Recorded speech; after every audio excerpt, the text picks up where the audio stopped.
തകർത്തു. അടിപൊളി പെർഫോമൻസ് ആയിരുന്നു. എപ്പിസോഡ് തുടക്കം തന്നെ ഗംഭീരം അല്ലേ?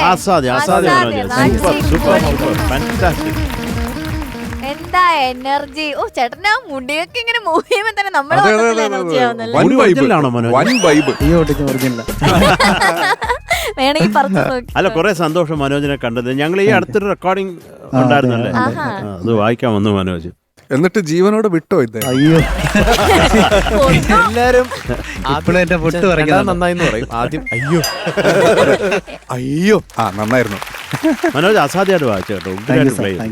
ഞാൻ ആ ദാസേന്റെ ആൽബത്തിന് വേണ്ടിയായിരുന്നു മനോജ് വായിച്ചത്. കുറെ സന്തോഷം. പിന്നെ മനോജ് ഈ ഇൻസ്ട്രുമെന്റ് ഇതിനെ പറ്റി പറയൂ.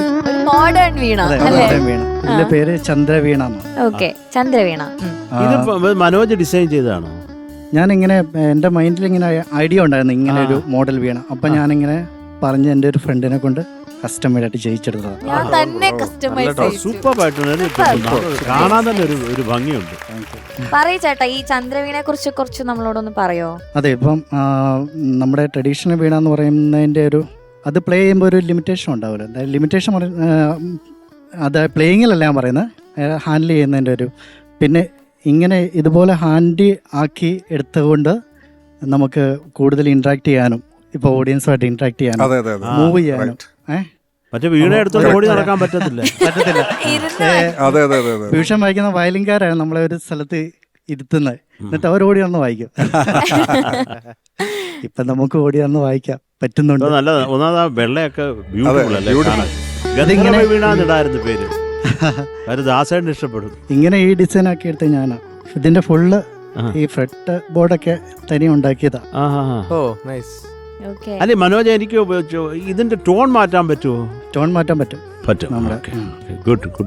നമ്മുടെ കേരളത്തില് മനോജേട്ടൻ അങ്ങനെയാണ് ഇതുവരെ ഉള്ള അറിവ്. പക്ഷെ എന്റെ സ്റ്റുഡൻസ് ഒക്കെ ഇങ്ങനെ ഇൻസ്ട്രുമെന്റ് കണ്ടിട്ട് ഒരുപാട് പേര് ചോദിക്കും. അപ്പം ഒരുപാട് പേര് വാങ്ങിച്ചിട്ടുണ്ട്. അല്ല, അപ്പൊ ഇത് ആരാ ഉണ്ടാക്കി കൊടുക്കുന്നത്? ഈ മനോജ് ഉണ്ടാക്കി തന്ന ആള് തന്നെ? എന്റെ ഒരു അതെ അതെ, എന്റെ ഫ്രണ്ട് കണ്ണൂരുള്ളൊരു വിഷ്ണു എന്നാ പേര്. അപ്പൊ വിഷ്ണുവിന് ഒരു ബിസിനസ് ആയത്. അല്ല, ഇത് നല്ലതാണ് കാര്യം. എടുത്തോണ്ട് ഓടി നടക്കാനും ഇത് വളരെ ഈസി ആയിട്ട് കൊണ്ടു നടക്കാനും എല്ലാം. പിന്നെ ഇങ്ങനെ വെച്ച് വായിച്ച് ശീലിക്കണം അല്ലേ മനോജ്? അത് എനിക്ക് തോന്നുന്നു അത് ഒരു ടാസ്ക് ആണ്.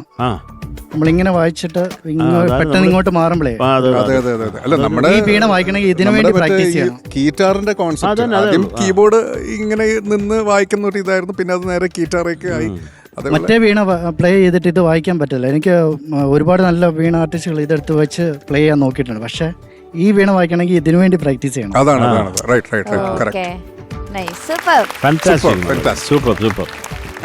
പക്ഷേ മനോജേട്ടൻ ഷാനിക്കയ്ക്ക് വേണ്ടിയും ഒരു പാട്ട് വായിച്ചിട്ടുണ്ടല്ലോ. മനോജ് ആക്ച്വലി ശരത്തേട്ടന് വായിച്ചതുപോലെ തന്നെ എനിക്കും വായിച്ചിട്ടുണ്ട്. പിന്നെ ലവ് ആക്ഷൻ ഡ്രാമയിലെ ആലോലം എന്ന് പറഞ്ഞ പാട്ടില് പറഞ്ഞ പാച്ച് വായിച്ചിട്ടുണ്ട്. അതുപോലെ തന്നെ അദ്ദേഹം വായിച്ചിട്ടുണ്ട്. എനിക്കൊന്ന് മിഥുനാണെന്ന് റെക്കോർഡ് ചെയ്തത്. അപ്പൊ ഒരുപാട് സന്തോഷം.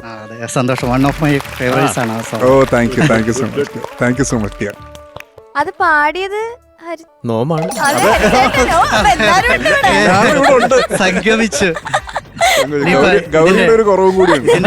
ഒരു കാര്യം ഞാൻ പറയട്ടെ, ഇവിടെ നമ്മുടെ ഓർക്കസ്ട്രയുടെ എല്ലാമായ പാച്ചു ഞാനും ബാച്ച്മേറ്റ്സ് ആണ്.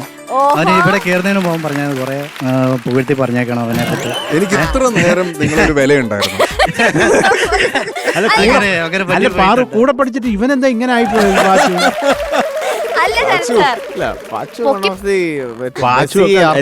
നമ്മൾക്കൊക്കെ ഞാനൊക്കെ ഒരു കാര്യം, നമുക്ക് മ്യൂസിഷ്യൻസ് എന്ന് പറഞ്ഞാൽ അത്ര ഇഷ്ടമാണ്. ഞാൻ അത് അവർക്ക് വേണ്ടി നമ്മൾ ചങ്ക് പറിച്ചു കൊടുക്കും. അങ്ങനെ ഈ പാച്ചുവിനൊക്കെ അത്ര ഇഷ്ടമാണ്. ഇവനൊക്കെ അറിയാമെന്ന് പറഞ്ഞൂടെ എനിക്ക് എത്ര ഇഷ്ടമാണെന്നുള്ളത്. അതിന് അത്ര നമ്മൾ എത്ര വർഷം തൊട്ട് കാണുന്നതാ. അപ്പം അത് കുറേ നിങ്ങളെല്ലാവരെയും കാണുന്നത് കേട്ടോ. കാര്യം മ്യൂസിഷ്യൻസ് എന്ന് പറഞ്ഞാലും കമ്പോസേഴ്സിൻ്റെ ബാക്ക് ബോൺ ആണ് നിങ്ങൾ. ഇപ്പോൾ രാജാ സാറ് കമ്പോസ് ചെയ്താലും ഇത് വായിച്ച് ജനങ്ങളെ കേൾപ്പിക്കണമെങ്കിൽ മ്യൂസിഷ്യൻസ് വേണമല്ലോ. അപ്പോൾ അവരെ ഞാൻ ദൈവത്തിനെ പോലെ കരുതുന്നു.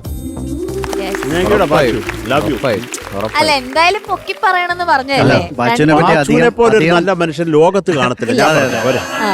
പിന്നെ അധികം പറയാതിരിക്കുന്നതായിരിക്കും.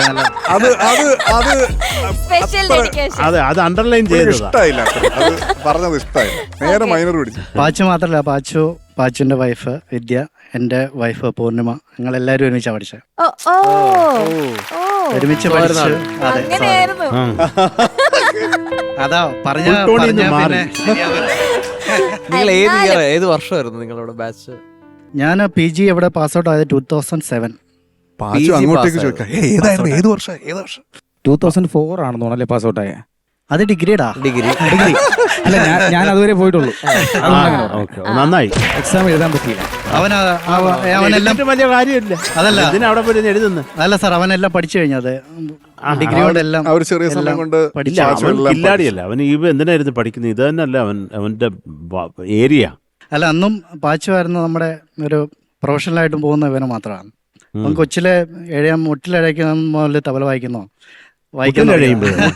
പണ്ട് ചെറുതിലെ വളരെ ചെറുതായിരുന്നു. എനിക്ക് 5 വയസ്സ് 6 വയസ്സൊക്കെ പെർഫോമൻസ് കൂടി വേണം. ഞങ്ങൾക്കൊരു ഭക്തിഗാനം. വയസ്സിൽ നീ മുട്ടിലഴയോ? 6 വയസ്സൊക്കെ ആയ സമയത്ത് ഭക്തിഗാന സുധ ഉണ്ടായിരുന്നു. അപ്പൊ ഒരൊറ്റ തബലേ ഉള്ളൂ, ഏത് പാട്ടും അതിലേ വായിക്കുള്ളൂ. പിന്നെ ഒരു തലേണയൊക്കെ വെച്ചിട്ട് അതിന്റെ പേർത്തിരുന്ന് അതിന്റെ മേളിലിരുന്നിട്ടാ വായിക്കണേ. അപ്പൊ പൈസ തരും പ്രോഗ്രാം കഴിഞ്ഞിട്ട്. 1.5 രൂപ 2 രൂപയൊക്കെ എന്റെ ചേട്ടൻ തരും. പക്ഷെ 10-50 രൂപ എനിക്ക് നോട്ടുകാരൻ കിട്ടും എല്ലാ അമ്പലത്തിലും.